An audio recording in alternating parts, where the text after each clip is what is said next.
예, 여러분 안녕하세요. 진로 상담 과목인데요. 특별히 이 동영상 강의를 통해서는 성경에서 우리가 진로에 대해서, 직업에 대해서 어떤 마음을 가지고 어떤 이론적 기반을 갖춰야 되는지에 대해서 좀 이야기를 앞으로 좀 나눠볼 겁니다. 특별히 오스기니스가 쓴 아주 좋은 책, 소명이라는 너무나 귀한 책인데요. 예, 이 책을 기반으로 해서 몇 주간 우리가 얘기를 나눌 겁니다.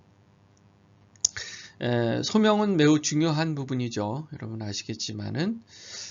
그리고 이 소명은 우리가 이제 직업과도 관련이 있지만은 그 직업이라는 것이 결국은 이제 자기 정체성하고도 굉장히 밀접한 관계가 있고요. 내가 내 인생에 사는 의미와 목적과도 관계가 있기 때문에 매우 철학적 질문들도 많이 필요하긴 합니다. 그런 내용들을 이제 오스기니스가 소명이라는 책에서 아주 잘 풀어놓았습니다. 그 책을 꼼꼼히 좀 읽어보시고요. 거기에 덧붙여서 필요한 그런 통찰들을 이제 영상을 통해서 함께 나누면 좋겠습니다. 직업 상담. 여러분들 이제 교과서로 제가 지정해드린 이제 또 다른 두 권의 책이 있어요. 이제 그 책들을 보시면은 이제 기독교뿐만이 아니라 일반 세속 학문에서도 다룰 수 있는 진로에 대한, 직업에 대한 이야기들을 이야기들이 나오는데요.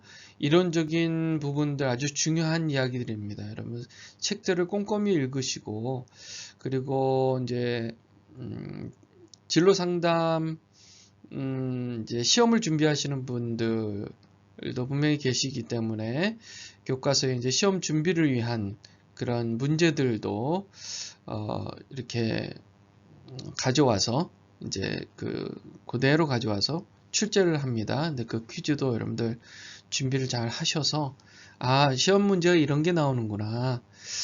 이게 이제 진로 상담이라는 게 이런 것이구나. 이런 내용을 알고 있어야 내가 전문적인 진로 상담을 할 수 있겠구나 라는 것을 알 수 있게 됩니다.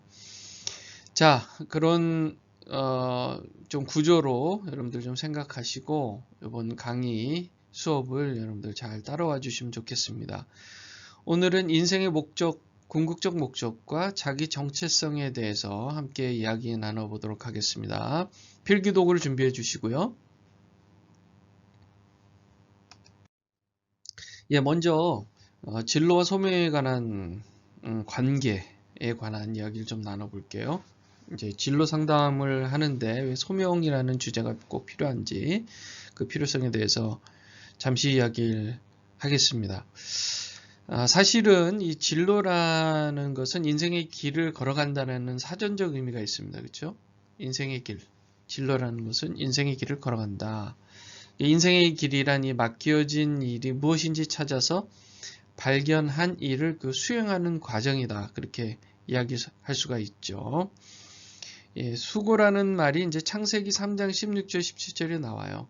범죄한 아담과 하와에게 하나님께서 이제 수고라는 것을 맡겨주시는데 의미가 있습니다. 잘 보세요. 여러분 성경 있으시면 창세기 3장 16절에서 17절 찾아보십시오. 한번 지금 열어보시죠.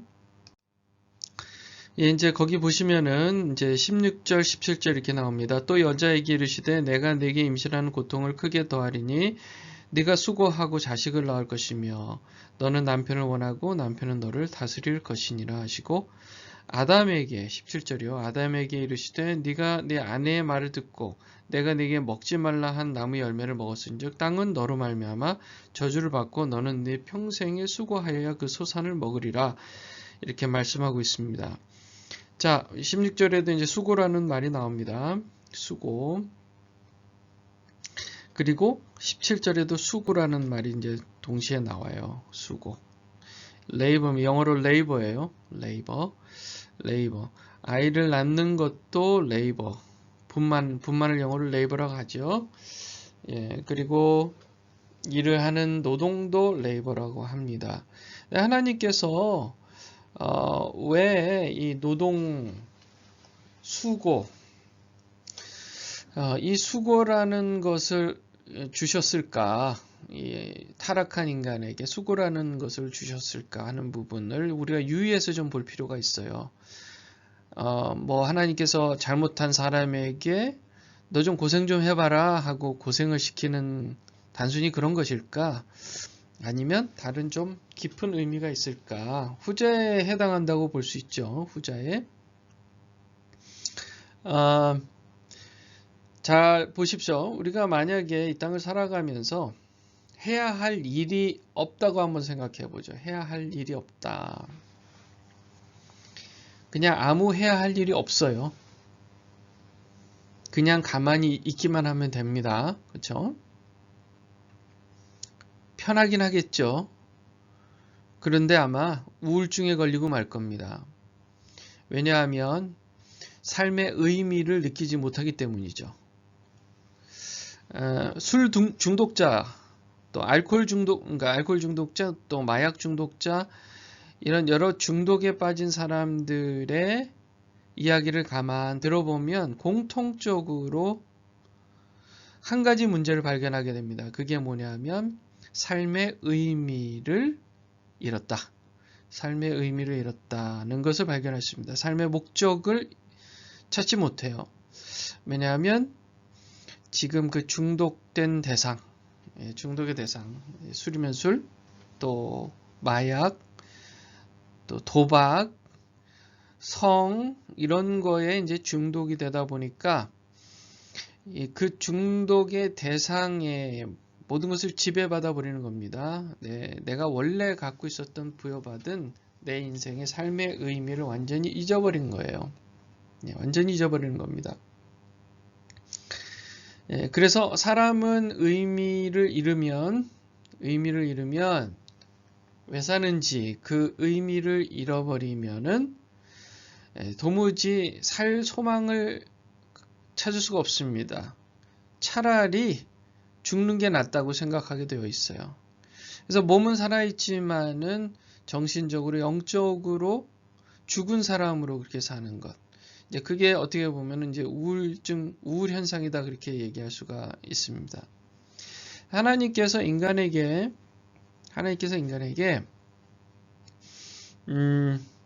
지금 타락한 인간에게 이렇게 수고라는 어사이먼트를 주신 이유는 너 한번 고생해봐라 이게 아니라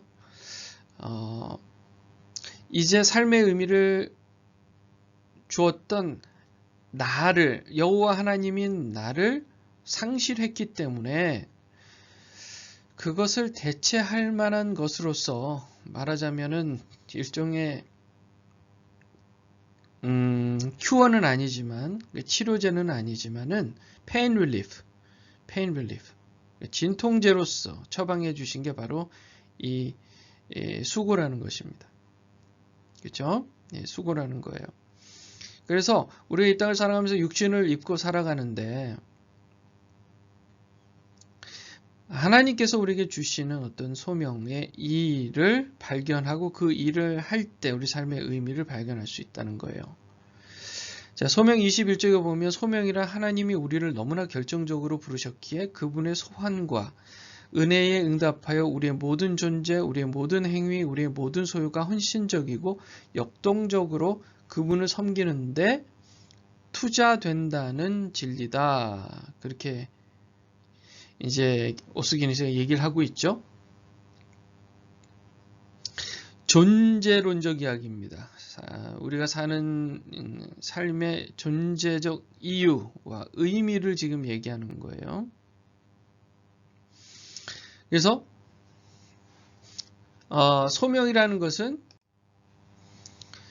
하나님께서 우리를 부르신 그것에 응답해서 하나님께서 우리를 부르셨어요. 거기에 응답해서 나의 모든 것, 내 모든 전 존재를 다 투자하고 소모해도 괜찮을 만한 가치가 있는 거예요.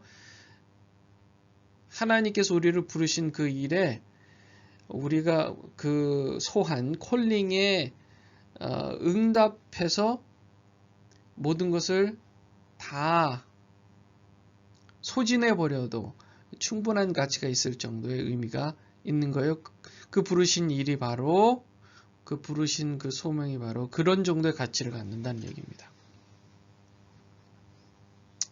소명은 창조자의 부르심입니다. 창조자의 부르심이에요. 창조자가 부여한 목적을 성취하는 것보다 중대한 일은 없습니다.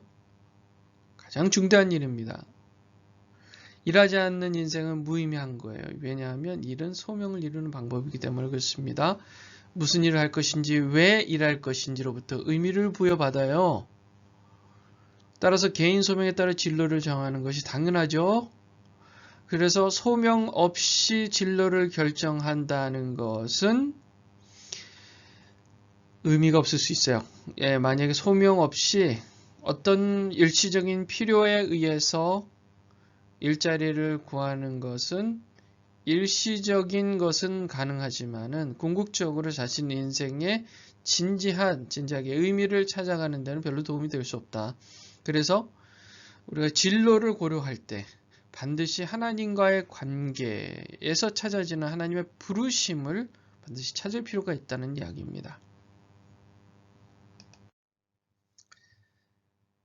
대전제, 그렇기 때문에 우리는 이 하나님의 그 창조주 되신 하나님의 그 주권을 반드시 인정하는 데서 우리가 진로를 찾는 일을 해야 된다. 우리는 하나님께서 창조하신 각자의 독특하고 지극히 선한 목적을 지니고 있다는 겁니다.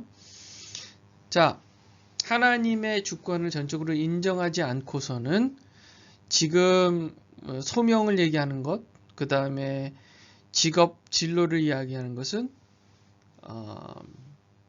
피상적일 수밖에 없다. 이렇게 얘기하는 것이죠. 자, 하나님께서 우리를 창조하셨어요. 창조하실 때 우리 각 사람을 75억이 넘는 인구의 각 사람 한 사람이 이 땅에 존재하는 이유와 목적이 을 소지할 수 있도록 지닐 수 있도록 하나님 우리 창조하셨다는 겁니다. 그렇죠?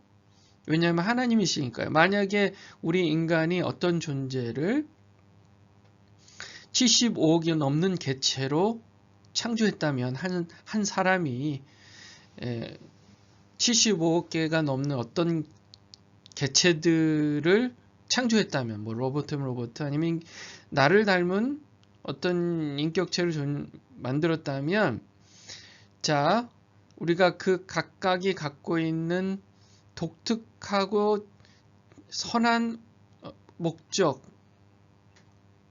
각각의 사람에게, 각각의 사람이 아니라 창조물에게 그거를 부여할 수 있는 능력이 되겠냐 이거예요. 우리는 안 되죠. 사람이니까. 각각의 75억이 넘는 개체의 독특한 목적. 너 1번 너는 내가 창조한 목적이 이거야. 2번 너는 이거야. 3번 너는 이거야. 하고 75억이 각각이 다른 독특한 목적을 부여하고 그것을 다 기억하고 그것이 이루어지도록 그 일들을 우리가 해낼 수 있겠냐는 거예요. 사람이니까 못한다는 겁니다. 그러나 여호와 하나님은 창조주이시 우주 만물을 지으신 창조주이시기 때문에 그게 가능하다는 거예요. 자, 그 정도로 하나님을 믿고 창조주 되신 하나님을 믿고 그 하나님이 우리를 창조하셨다는 걸 믿는다면 동시에 우리 각 사람에게 하나님께서 지니게 하신 독특하고 선한 목적이 있다는 것도 믿을 수밖에 없다. 그게 연결이 된다는 얘기입니다. 그렇죠? 이게 대전제입니다. 자, 지금 오스기니스 책을 보면은 일장의 궁극적인 존재의 이유라는 제목으로 이제 이야기를 나누는데, 자, 거기 내용에 이제 주요 내용을 뽑아낸다면 이런 것들이 있어요. 우리는 무엇을 위해 여기에 있는가?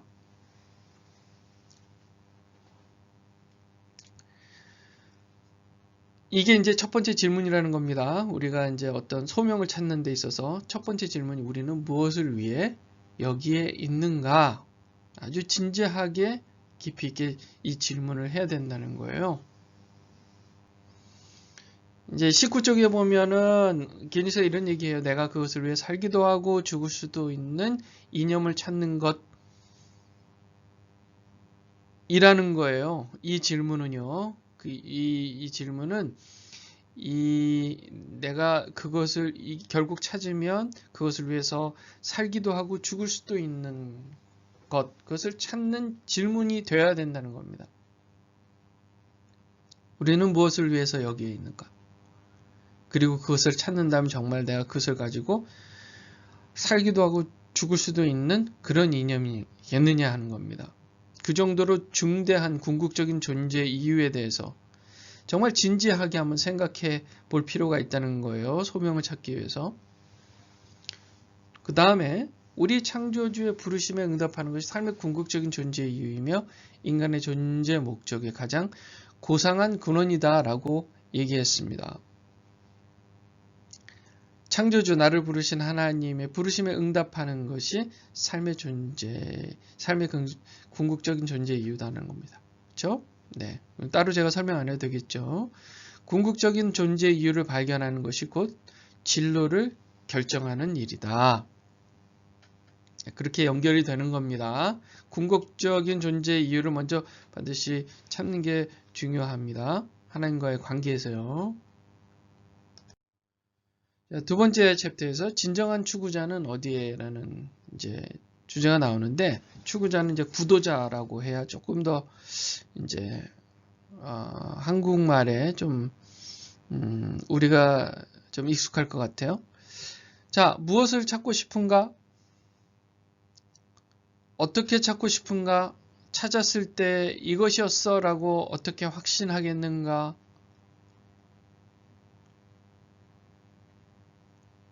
여러분 생각해 보세요. 여러분들은 과연 인생의 목적에 대해서 찾을 때에 그것을 찾았을 때 바로 이거였어 라는 것을 어떻게 확신하겠냐는 거예요. 그게 무엇이어야 한다는 겁니까? 그것을 찾기 위해서 어떤 방법으로 그걸 찾겠냐는 겁니다. 네. 이거를 이제 결론부터 얘기한다면은, 앞으로 이제 강의를 들으실 때 이거를 항상 좀 기억하셨으면 좋겠어요. 이 결론을요.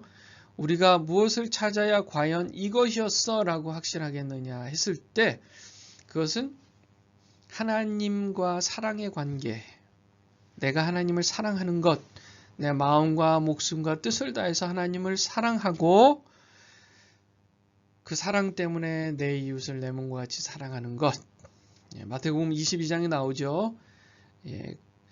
사랑입니다. 하나님이 곧 사랑이에요. 요한일서 2장에 나오는 말씀처럼 하나님이 사랑이고 우리가 추구하는 것이 사랑이고, 그래서 우리가 찾는 것은 결국 하나님이라는 겁니다.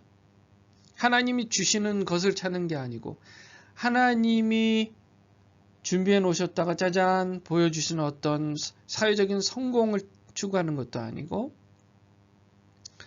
나를 정말 사랑해 줄 어떤 사람을 찾는 것도 아니고요. 우리가 지금 정말로 추구하는 것은 하나님입니다. 하나님이에요. 본능적으로 그렇다는 거예요. 우리가 의지적으로 뭐 다른 걸 찾는다 할지라도 우리는 여전히 공허합니다. 하나님으로 채우지 않는 그 마음은 항상 공허해요. 왜냐하면 우리는 원래 하나님으로 채워야만 되는 존재로서 창조되었습니다. 그래서 무엇을 찾고 싶은가 했을 때 하나님을 찾고, 어떻게 찾고 싶은가 했을 때 하나님을 더욱 알기 위해서 노력하고, 하나님의 말씀을 읽고 또 메시지를 들으면서 하나님과 대화를 함으로써 하나님을 조금 더 알아가면서 우리가 아는 만큼 하나님과 우리가 더욱 연합할 수 있잖아요. 더 순종할 수 있고요. 그래서 내가 정말 찾고 싶은 것이, 이제 이따가도 얘기했지만은 하나님께서 나에게 주시는 일이 무엇인가를 찾는 게 아니라 1차적으로는 하나님을 찾는, 예수 그리스도를 찾는 사람이 되어야 되는 거예요. 그게 바로 진정한 추구자라는 겁니다. 구도자라는 겁니다. 우리는 비움을 추구하는 게 아니에요. 불교에서 마음을 계속 비움으로써 뭐 열반에 이르고 우리는 그것을 추구하는 게 아닙니다. 욕망을 끊음으로써 충분하다는 병적인 환상에 빠지는 것이라고 오스기니스는 이 비움을 추구하는 것에 대해서 비평했어요. 우리는 비우는 게 아니에요. 우리는 우리의 마음에 채우는 겁니다. 무엇으로요? 하나님으로 채우는 겁니다. 우리는 과연 직업을 추구합니까? 아니면 소명을 부여하시는 하나님을 추구하는 겁니까? 하나님이죠. 하나님을 추구하는 것에 못 미치는 추구는 불안만 줄 뿐이다. 당신은 당신을 위해 우리를 만드셨습니다. 라는 그런 우리 오스기니스의 말처럼 우리는 하나님이 우리의 목적이 되어야 되고 하나님 때문에 하나님이 주신 일을 하는 것일 뿐이다. 라는 거죠. 그래야만 우리 안에 있는 공허감이 주는 그런 불안감에서 점점 더 해방될 수 있다는 겁니다. 하나님 없이 하나님을 찾을 수 없어요.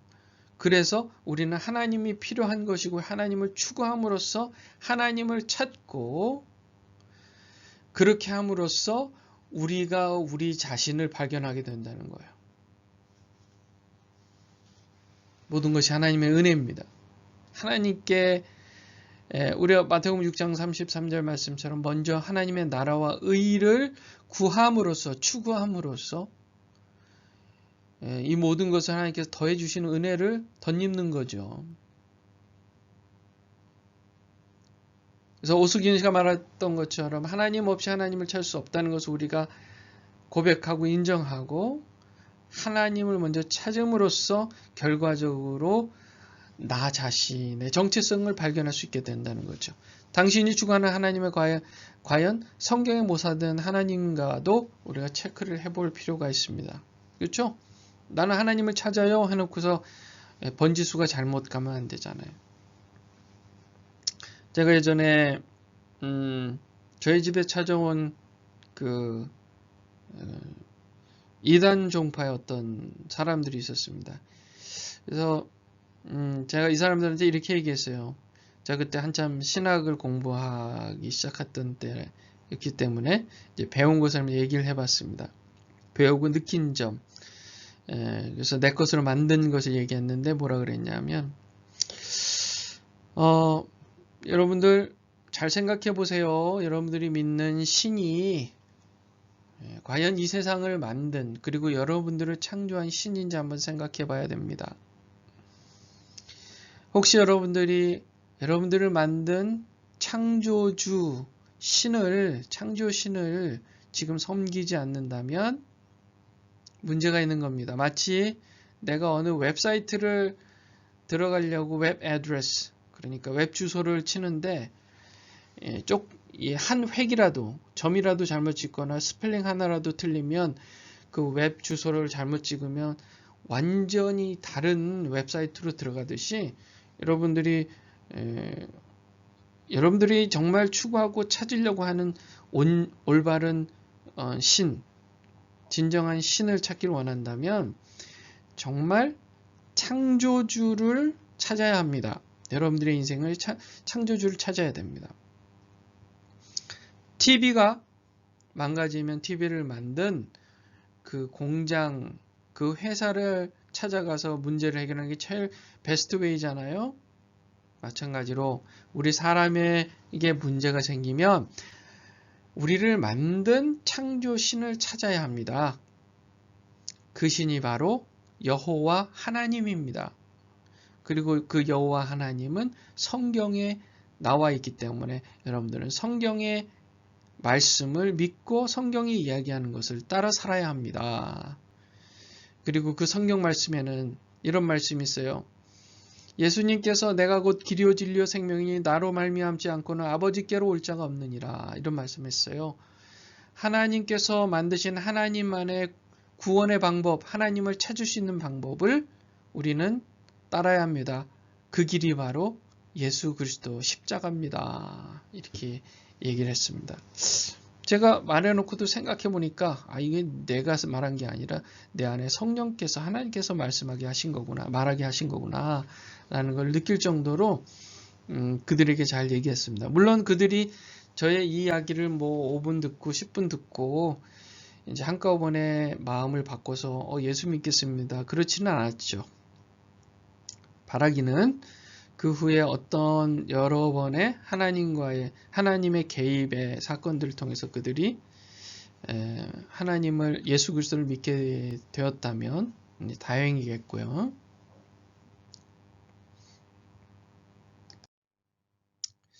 자, 이제 그 3번에 나는 누구인가, 이제 챕터 3에 나는 누구인가라는 이야기가 나옵니다. 그쵸? 그 얘기, 이제 책에 대한 얘기, 책의 내용을 다루기 전에 이걸 먼저 좀 얘기를 나눴으면 좋겠어요.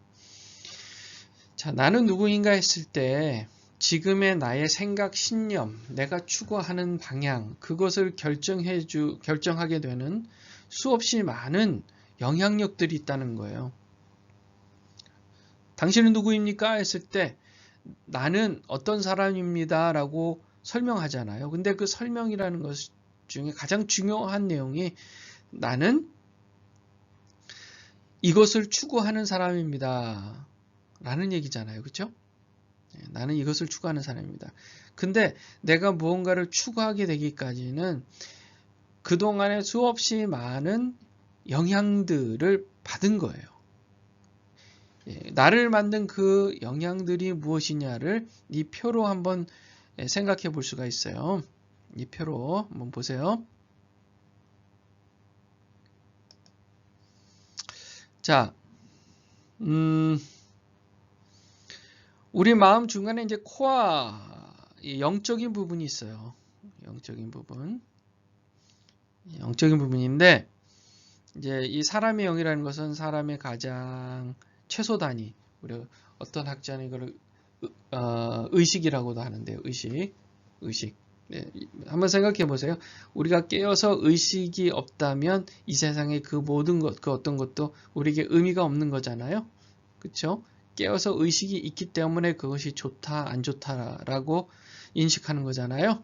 예, 그 최소 단위를 얘기하는 겁니다. 의식, 사람의 영. 자, 그 다음에 우리는 하나님의 형상대로 지어진 존재죠. 그렇죠? 하나님의 형상. 그리고 예수님을 믿으면 성령께서 우리 안에 내주하십니다. 성령께서 우리 안에 내주하시고요. 자, 그리고 우리는 우리에게 지정의 패턴이 있어요. 지정의 패턴. 생각, 감정, 의지의 패턴이 있어요. 요거는 이제 정신 부분이라고 얘기하면 좋겠어요. 정신. 예, 정신. 혼의 부분이라고 얘기하면 좋겠습니다. 혼. 그렇죠? 요 부분, 요게 이제 혼 부분입니다. 혼. 예, 혼. 예, 사실 이제 우리가 타락했다. 죄성이 있다. 하나님 앞에 죄를 짓고 타락했다. 이 말은 요 지금 지정의 패턴이 완전히 바뀌었다. 라는 의미가 됩니다. 그렇게 이해하시면 좋겠어요. 이제 그 다음이가 육체 부분입니다. 육체. 자, 육체는 육체도 우리 그 신체 리듬도 우리에게 영향을 줘요. 어떻게 생각하고 어떻게 느끼고 뭐 어떤 의지를 갖게 되는지 영향을 주고요. 그 다음에 가족들의 신념, 직장에서의 상황, 직장 상사의 신념 이런 것도 우리에게 영향을 주죠. 그렇죠?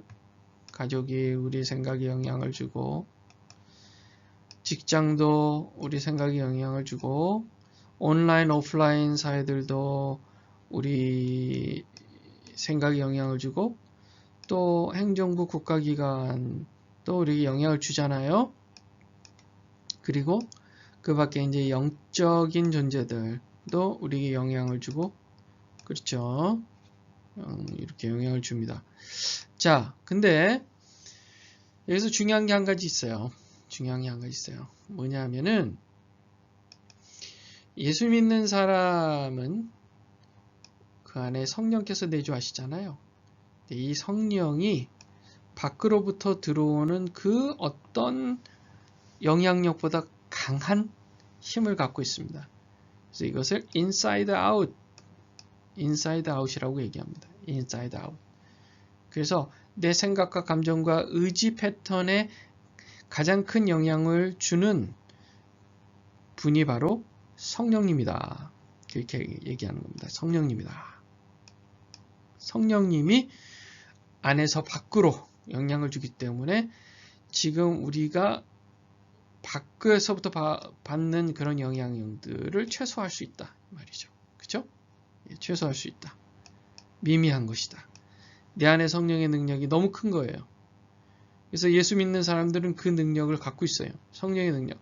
그래서 옛사람이 새사람으로 바뀌고 또 옛사람의 생각과 감정과 의지의 패턴이 새사람의 지정의 패턴으로 변화되기 시작하는 거죠. 이게 지속적이고 강렬합니다. 자, 요거를 우리가 기억하시면서 다음 슬라이드로 넘어갑니다. 3챕터 나는 누구인가? 자, 이런 질문들이 있어요. 나는 누구인가에 대해서 우리가 스스로 정체성을 알아가기 위해서는 앞서 얘기한 그 도표의 내용을 가지고 우리 질문에 답을 해보면 우리가 우리 자신의 정체성을 얘기할 수가 있습니다. 나는 사회적으로 어떤 책임감을 느끼고 있는가?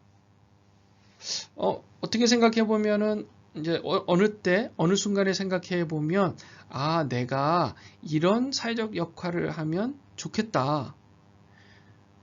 내가 이런 일을 하면은 괜찮겠다. 내가 상담사로서 다른 사람을 도와주면 좋겠다. 내가 간호사로서 다른 사람들을 도와주면 괜찮겠다.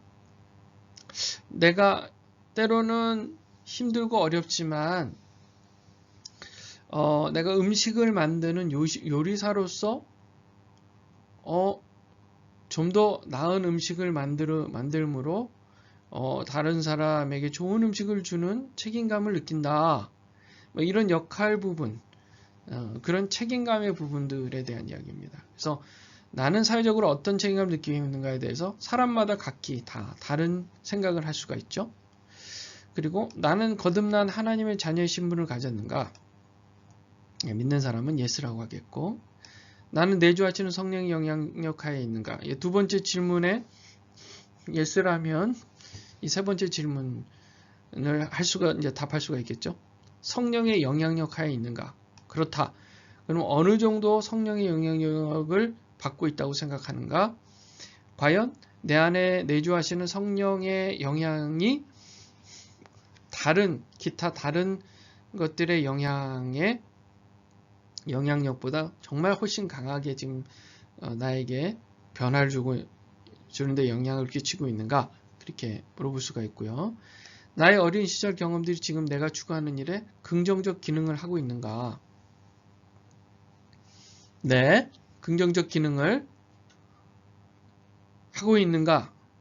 지금 내가 추구하는 일에 예를 들어서 나는 하나님을 더 알기를 원합니다. 하나님을 더 가까이 가기를 원합니다. 하나님을 추구합니다. 라는 그 추구하는 일에 과연 내 어린 시절 경험들이 어떻게 지금 긍정적 기능을 하고 있는가? 아니면 긍정적이지 않는 기능을 혹시 할 수도 있지 않는가? 하는 거죠. 예를 들어서 엮이는 가정이었어요. 아버지가 괴팍해요. 그래서 폭력적이고 변덕스럽고 그래서 항상 불안하고 불행한 어린 시절이 있었어요. 그러면 지금 내가 하나님을 추구하는 일에 어떤 기능을 하고 있는가 생각해 볼 수 있죠. 예를 들어서 나는 그런 아버지처럼 살지 말아야 되겠다. 나는 정말 가정을 잘 만들어내고 가정을 정말 화목하게 만들어내는 그런 가정의 역할을 좀 하고 싶다. 근데 나의 힘으로는 안 되는 것 같다. 근데 이제 그렇게 하려면 내가 성경을 많이 읽고 또 하나님께 기도하면서 혹시 내가 그런 아버지처럼 괴팍하고 변덕스러운 성격을 옛사람이 갖고 있는 그런 변덕스러운 성격이 나왔을 때 내가 그럼 어떻게 대처해야 되는가? 또 기도해야 되겠다? 그렇게 되면은 성경 말씀도 더 읽게 되고 기도도 더 하게 되죠. 그러면 좀 더 하나님을 더 알게 되는 그런 순기능을 할 수가 있잖아요. 그렇게 연관해서 생각해 볼 수 있죠. 여러분, 이 질문들은 제가 이번 주 토론 질문에 넣었으니까요. 여러분 잘 들으시고 여러분들의 경우는 어떤지 한번 답을 좀 해보시면 좋겠어요. 나의 생각과 감정과 의지의 패턴이 성령의 열매들을 맺는데 최적화되어 있는가? 예. 자, 생각. 뭐는 뭐다. 뭐는 뭐다. 이 생각의 단위는 한 문장입니다. 한 문장이에요. 뭐는 뭐다. 예를 들어서 나는 하나님을 추구하는 사람이다. 또 어떤 사람들은 나는 다른 사람이 나를 공격하기 전에 내가 방어태세를 취하지 않으면 불안하다. 라든지 그런 생각들이 있잖아요. 그렇죠? 예. 이 세상은 정글과 같다. 그런 생각을 갖고 있을 거 아니에요. 그러면은 감정은 불안할 거 아닙니까? 의지는 나는 항상 방어태세를 하다가 또 때로는 공격도 하고 그래야 내 불안감이 없어지니까요. 그래서 어떤 감정이 드냐에 따라서 어떤 의지를 갖게 되느냐 결정되죠. 물론 감정은 생각에 따라 이제 만들어지는 것이니까요. 이게 이제 패턴으로 사람마다 자동적으로 돌아가는 게 있어요. 자, 그런 것들이 과연 성령의 열매를 맺는데 사랑과 희락과 오래 참과 자비 양선과 충성과 온유 절제의 열매를 맺어가는데 정말 최적화되어 있는가? 안 되어 있는가? 어느 정도 중간 정도인가? 뭐 이런 얘기들. 왜 그런가? 이런 설명들도 필요하겠죠. 나의 신체 리듬은 나의 지정의 패턴에 어떤 영향을 미치고 있는가? 이제 건강 상태, 또 식사 방법, 좋아하는 음식, 또 운동 여부, 여러 가지 이제 신체 리듬들이 있어요. 그런 것이 지금 생각과 감정과 의지 패턴에 어떤 영향을 미치고 있는지 또 살펴볼 필요가 있고요. 나의 주위 사람들은 내가 하나님을 추구하는데 어떤 영향을 미치고 있는가? 내가 접하는 온라인, 오프라인 메시지들이 내 생각에 어떤 영향을 주는가? 나는 나 자신을 발명하는 것이 아니라 발견한다 라는 마음으로 여러분 이런 질문들을 하면서 하나님께서 과연 나를 어떻게 만들어 오셨고 앞으로 내가 어떻게 살길 원하시는지를 발견하는 거죠. 다만 그게 이제 운명론적인 것이 아니라 자발적으로 하나님께서 나를 취하시도록 응답하는 겁니다. 부르심에 응답하는 것이라는 것을 잊지 않으면 좋겠습니다. 그렇죠? 이 내용을 다시 한번 생각하시고요. 우리에게 영향을 주는 것, 특히 이 감정, 생각, 의지의 차원을 우리가 꼼꼼히 좀 따져볼 필요가 있습니다. 자, 모든 사람, 모든 것에 대한 얘기인데요. 오스기니스는 윌버포스의 예를 들었습니다. 그는 노예법 폐지의 소명을 끝까지 지킬 수 있었어요. 왜냐하면 노예법 폐지보다 예수 그리스도를 더 중대하게 생각했기 때문이라고 그렇게 오스기니스는 얘기하고 있어요. 자, 성경의 베드로를 이제 요한복음 21장에 보면 베드로를 예수님께서 찾아오셔서 네가 나를 사랑하느냐라고 물으시잖아요. 예, 사랑합니다. 아시잖아요. 라고 베드로가 답을 했는데 그때 이제 예수님께서 소명을 부여하시잖아요. 내 양을 먹이라. 자, 그리스도의 그 양을 양육하라는 소명을 베드로가 결국 완수했잖아요. 그 이유는 뭐예요? 그 일로 부르신 주님을 사랑했기 때문이다. 주님께 시선을 두었기 때문이라는 거죠. 그 일 자체에 시선을 두지 않고 그 일을 하면서도 동시에 주님께 시선을 두었기 때문이다 라는 거죠. 이 두 가지를 잘 구별할 필요가 있습니다. 주님께 시선을 두는 것을 우리는 1차적 소명이다. 그 다음에 그렇기 때문에 어떤 일을 하는 것은 2차적 소명이다. 그렇게 이제 65쪽에 보면 오스기니스가 설명하고 있어요. 이 두 가지 1차적, 2차적 소명을 우리가 알 필요가 있어요. 하고 있어야 됩니다. 자, 다시금 얘기합니다. 소명이란 하나님이 우리를 너무나 결정적으로 부르셨기에 그분의 서한과 은혜에 응답하여 우리의 모든 존재, 우리의 모든 행위, 우리의 모든 소유가 헌신적으로 역동적으로 그분을 섬기는 데 투자된다는 진리다. 자, 하나님을 사랑하는 것, 하나님을 추구하는 것, 그게 이제 우리의 1차적 소명이에요. 그리고 모든 일을 주께 하듯 하는 것이 2차적 소명이죠. 그렇게 하게 되는 일이 2차적 소명이에요. 자, 오스기니스는 이 이야기를 하기 위해서 소명의 4가지 성경적 요소를 얘기합니다. 첫째, 부르는 것, 마치 전화를 걸어서 상대의 귀를 잠시 붙드는 의미. 두 번째로, 불러주는 것, 이름을 불러주는 거죠. 이름을 붙여주는 거죠. 그 다음에 세 번째는 선택해서 따로 불러서 구별하는 것. 네 번째로, 어느 곳이든 발령을 하시는 것이죠. 직업에는 귀천이 없습니다. 어떤 곳에서든 누구를 만나든 어떤 일을 하든 그 직업과 그 상황에는 귀천이 없습니다. 다만 일의 목적에는 귀천이 있다는 거예요. 목적은 하나님이 되어야 된다. 주님을 사랑하는 것이 되어야 된다는 얘기예요. 아무리 좋아 보이고 귀한 일이라고 보여도 주님을 사랑하는 마음으로 하지 않으면 가치가 없다는 얘기예요. 그 일은 의미가 없다는 겁니다.